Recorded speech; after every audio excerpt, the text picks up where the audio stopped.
So, again, thank you for being here, and Susthama. Thank you very much. Welcome, everyone. Um, so today I'd like to talk about refuge from the psychological perspective and also a Pure Land one. But before I begin, I think there's an echo. If everyone can mute, then that might be better. Okay, I think that's better. Thank you. I'd like to just sketch out a little bit of the historical and chronological development of the practice of taking refuge. And I'd like to introduce two lay disciples. They were the first lay disciples, Trapuza and Balika. So after the Buddha attained enlightenment, he then has to do something, right? So what is known is that the first person he came across was another ascetic, and at that time the Buddha is known as the ascetic Gautama, just another ascetic who's striving to attain enlightenment. So no one yet knows, no human knows that he's a Buddha. So the first ascetic monk that he comes across doesn't really, sort of give him much time. The Buddha tells him about his discovery of the Dharma, and the other monk is known to have said something like, well, that's very nice, and I'll see you later. And then the next two people to come across the ascetic are two merchants who are just traveling through the area, probably on business, and they don't know who he is either, but they stop, they talk to him, they like what he has to say, and they ask him what they could do. And so the Buddha says, well, take refuge. And at that time, there's no Sangha. There's just the Dharma. So he instructs Trapuza and Balika to take refuge in the Dharma. And they say yes, and they don't change their lives. They just want to take what they've learned home with them. And so they ask the ascetic, well, could we have something of yours to remind us of you and this teaching? And so the Buddha gives them 8 strands of hair, or 8 clumps of hair. So at this time too, there's a sense that, okay, the Buddha isn't completely shaven yet. He still has hair, and he gives them something to remember him and the teachings by, and he instructs them to build a stupa and to put the hair in. So he shows them how to, by folding his robe in squares, and he then takes the bowl and overturns it. So this sort of like marks out the beginning of what lay disciples do. They build stupas. They put something in the stupa, relic of the Buddha, to remind them. They have a place to go to worship, so that they can actually focus their minds on remembering the Buddha's teachings, remembering the Dharma, remembering the Buddha. And they don't convert, they don't leave their household lives to become monastics. So the other thing that Trapuza and Balika do is they offer the Buddha his first meal after enlightenment. So again, this sets up the practice of the lay community providing food for the monastic community. And so with that comes the sense of refuge as an object, so that they have something to focus their minds on. And then,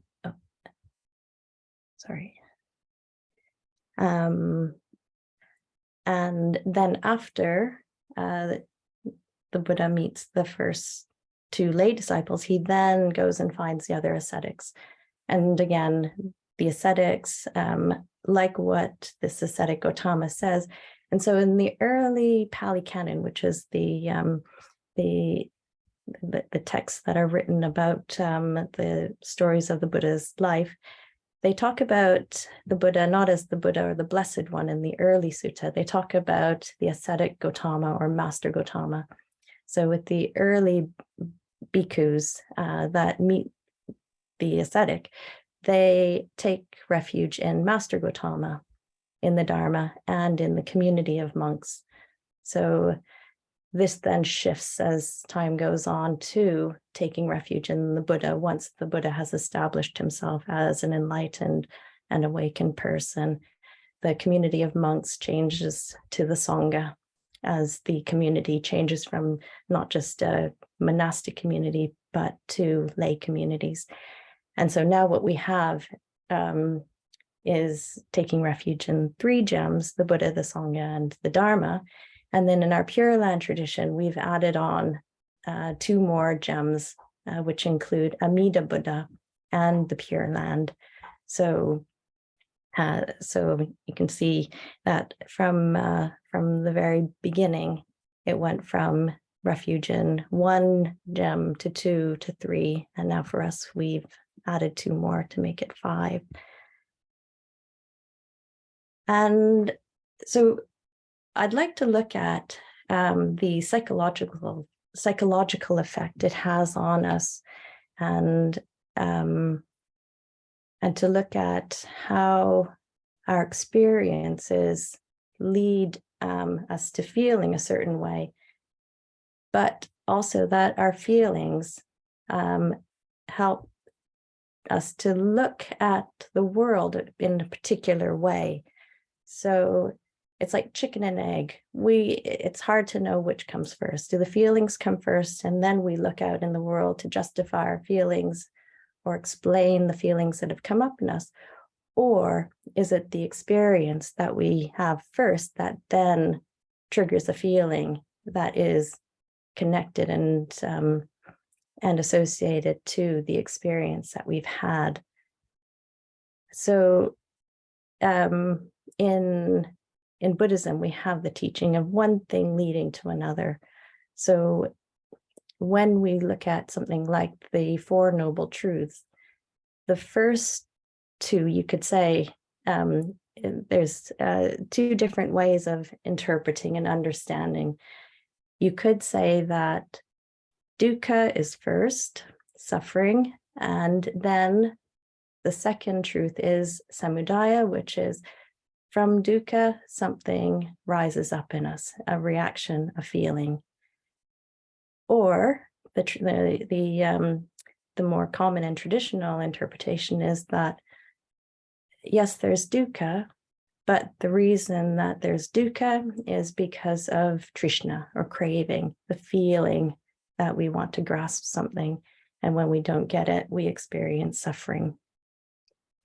So both work, because often the experience and feelings happen almost simultaneously in a split second. It's difficult to know which comes first. But whether it's our feelings that arise first and then we look out, or whether something's happened that triggers a feeling, what it says is that they're connected.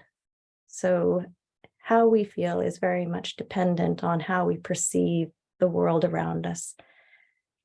And so an example is, if we're sitting here and someone comes in with, say, something like cake or alcohol or cigarettes, something that we can smell, something that we can see, depending on our relationship to these things, will generate a different feeling in each of us.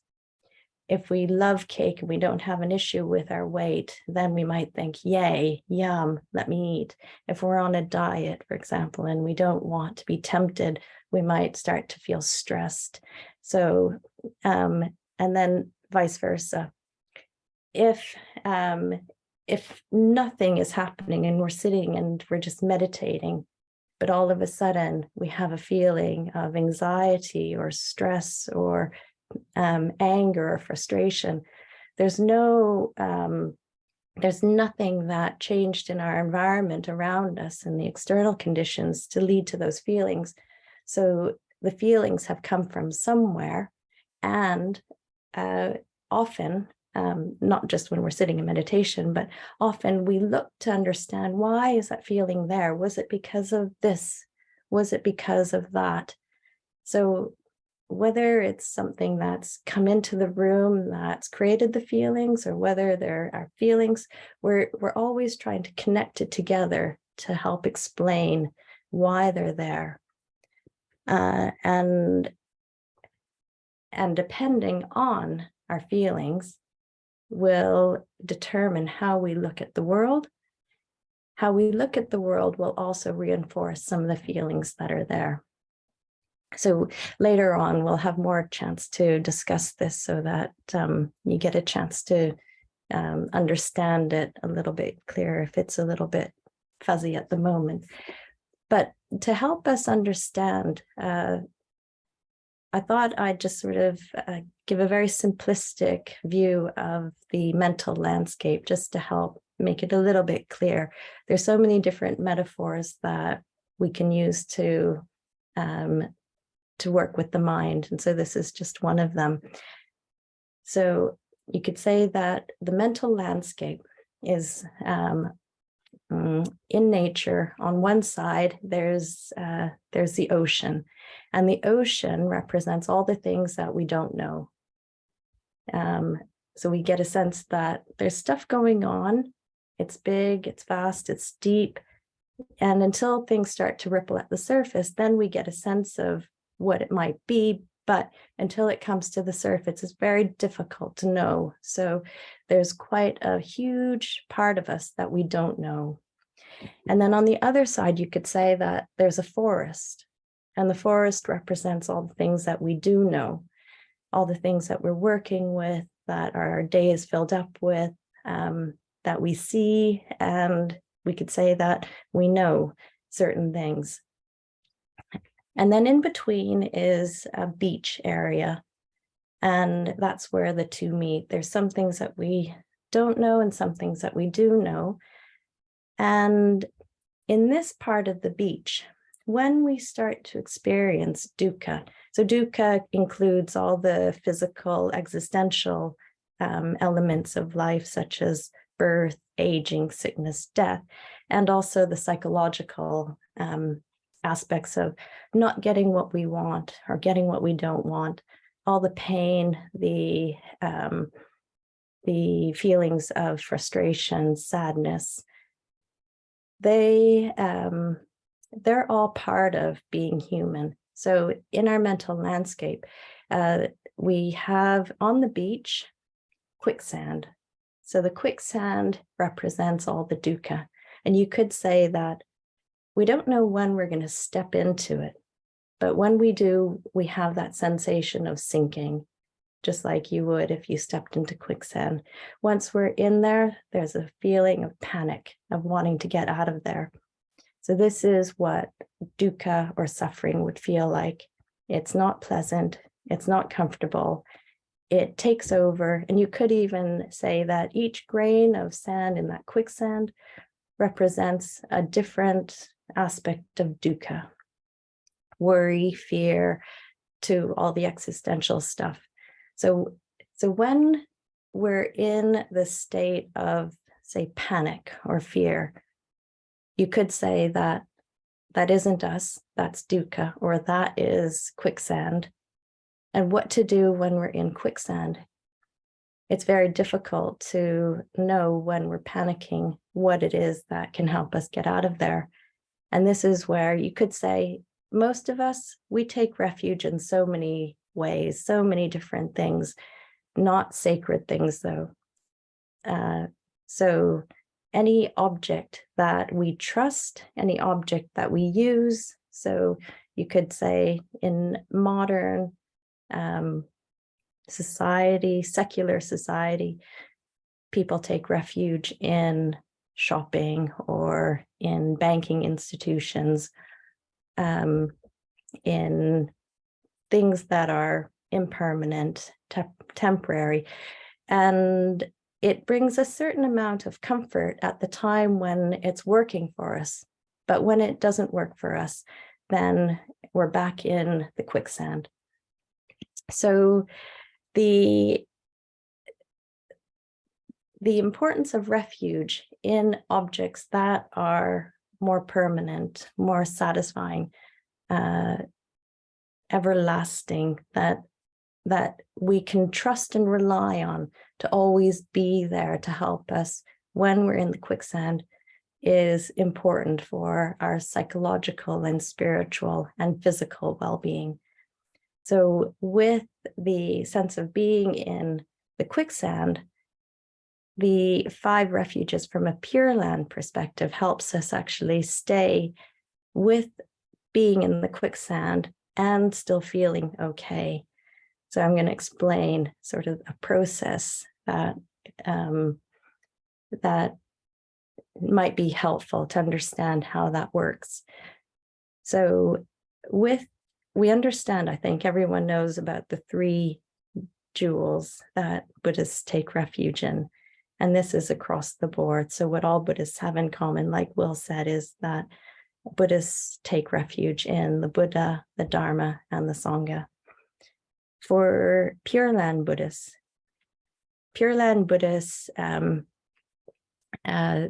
we start from a position of feeling that we could never be Buddha. We could never attain anything by ourselves. So we rely on a Buddha called Amida Buddha to save us, to help us transform our lives.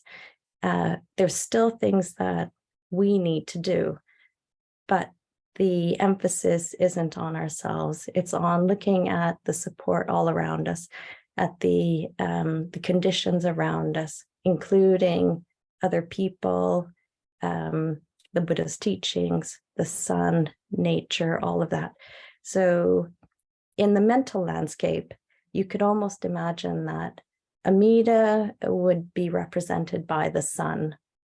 And so the sense of being in quicksand and the way to get out of it from, say, a Pure Land perspective would be to accept that we're in the quicksand, and that if we were to try to get out of the quicksand ourselves, we would probably make things worse and sink into the quicksand even more. And that if we could actually think about an object of refuge that is always there for us, then we would have a better chance of getting out of the quicksand. And so once in the quicksand, Amida is represented by the sun. And the sun is always there, somewhere in the sky. Maybe we can't see it. Maybe it's a cloudy day. Maybe it's nighttime. But we can always trust that at some point, the sun will be in the sky above us, and we might be able to catch a glimpse of it to reassure us that it's still there. Otherwise, we live with a certain amount of faith that it is there and it'll always shine.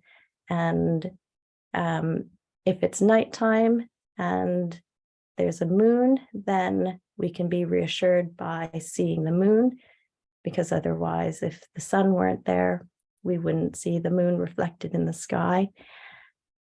And Amida Buddha as a refuge represents the radical acceptance of us as humans who suffer, who end up most times walking unwittingly, not knowing that we're doing it, into the quicksand and sinking and needing help. And so by remembering that all we need to do is look up at the sky, remember and have faith that the sun is still shining down on us. And because we're in the quicksand, is there to help us. If we weren't in the quicksand, we wouldn't need the sun. We wouldn't need Amida's help. We would be able to do things on our own. So Amida is there for those who are in the quicksand and who need help to get out of the quicksand. And then once we feel that sense of, okay, we might not be able to accept the suffering that we're in, but Amida can. And if Amida can accept it, then maybe we would stand a better chance of accepting it. Then we can then think about the Buddha. And the Buddha then comes as a practical and skillful means. What can we do to actually help ourselves out of the quicksand? Who and how would the Buddha guide us out? And one of the things about quicksand is if we spread our arms out wide and legs out and stay still, then there's more chance of us not sinking, but just staying still, almost floating. At that point, if we reached out to the side and trusted that the Buddha was there, giving us compassion and wisdom, then we'd be able to reach over onto the beach that's firm, that's solid, and make our way out. And then moving to the Dharma as refuge, the Dharma is the spiritual perspective, the wisdom, the compassion, the wisdom of knowing that we can't get rid of the quicksand. We can't get rid of the dukkha. We have to learn to live with it. And in accepting that this is how it is, we learn how to apply compassion to our own lives and to others. So if we can feel what it's like to be in our own quicksand, then we can imagine what it's like for someone else. If we can imagine what it's like for someone else, then, and we can be with them in their quicksand, that's compassion. So, and then moving on to the Sangha as refuge. The Sangha connects us to other people who also struggle with their own quicksand. So the sense that we're not alone. If we were to include everyone that we know in our Sangha, or past Buddhist teachers and friends, then if we could understand their lives and what they've been through, we would see that they too have experienced lots of suffering. And we could then almost imagine that all of us are in quicksand together. We're not alone. And we can take comfort that if we can accept that this is part of life, then we could probably figure out a way for all of us to get out or to live with it better. So it builds up this friendly empathy towards the human condition. And then the next object is the Pure Land. So Pure Land as refuge is a little bit more difficult to talk about. And I won't go into what a Pure Land is, but as an object and the psychological effect on us, it's like a magnetic field where if you have a lodestone, for example, that is very magnetic and strong, when you go into that magnetic field as just an iron, dull, non-magnetic rock, on a very subtle level, things start to change and one becomes aligned with the magnetic field. So the effect of being in the presence of other people who have a connection and relationship to things like radical acceptance of the human condition, who practice skillful means and who have a spiritual perspective and who are friendly and who practice empathy to oneself and to others, we can then copy and change and align with those values. And so it's not so much creating a Pure Land, more than really feeling what it's like to align with a certain set of values. So I thought I'd just sort of end with the Kuti Sutta, which is a lovely sutta that's found in the Khuddaka Nikaya, which is a collection of short texts. And this is Udana 5.3. And it's about a leper called Supabuddha. And it was, I found out about the sutta by a friend, another Buddhist teacher in the Theravadan tradition. And that this is the closest story probably to what it's like to feel like a bamboo in the Pure Land tradition. So bamboo is a foolish being of wayward passion, or just someone who's unable to attain enlightenment by one's own power. Because the story in this sutta is about a leper, and this leper is ostracized, is cast out, is always searching for a group that is gathering so that they can go and just get whatever food is available from that group, always on the edge. And on this one occasion, he happens to be where the Buddha is staying, and he sees a large gathering, but he doesn't know that the Buddha is there. So he goes over thinking, well, there's a large group, which means there'll be food. And if I just go, I can scavenge, get some food. When he gets there, there's no food. And he then finds out that it's a gathering of bhikkhus, and the Buddha is there giving a talk. So he thinks, okay, I'll just sit and listen, because he's heard about the Buddha and he wants to learn more. So he sits at the very edge, and then the Buddha is in contemplation and aware of the group that's gathered, and thinks to himself, who here would be able to understand what I have to teach? And he looks out at the audience and he sees the leper. And he thinks, Supabuddha, the leper, will understand. And so he then makes a connection to the leper and makes the leper feel very, very important, and lets the leper know that his mind is so clear that he's able to understand what the Buddha has to teach. Now, everyone else in the audience is definitely more refined, more practiced, more intellectual than the leper. So the leper is crying because he feels that the Buddha has seen something in him that no one else has seen. And the Buddha is able to connect to him, to give him the love that then leads the leper to attaining enlightenment. And he then becomes a Buddhist monk and joins the community. So it's a very similar feeling of what it's like to have nothing, and to feel that having nothing is it isn't an obstacle to gaining enlightenment. That this is the acceptance that Amida Buddha gives to us, in the same way that the Buddha gave the acceptance to the leper.